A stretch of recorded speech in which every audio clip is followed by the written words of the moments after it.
a prison. The hole in this tree trunk will provide vital protection. Once settled inside, the female does something truly bizarre. She pulls out her flight feathers.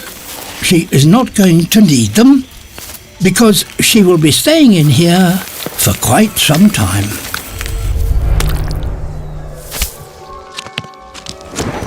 Now her partner brings her a beakful of mud, and she begins to seal herself in. She has turned the tree hole into a predator-proof fortress, a prison. Her partner, however, is a regular visitor. For the next 2 months, he will deliver all her food directly to her door.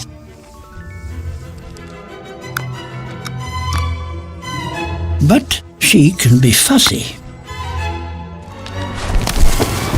He's going to have his work cut out.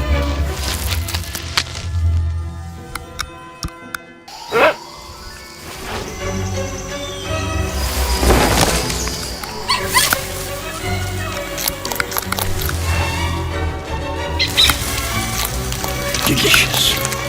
The food he has brought has enabled her to produce 2 precious eggs. She will keep them safe for another 6 weeks, until the young have grown and fledged. And then both she and they will break out of their confinement. But until then, this devoted couple are going to be very busy indeed.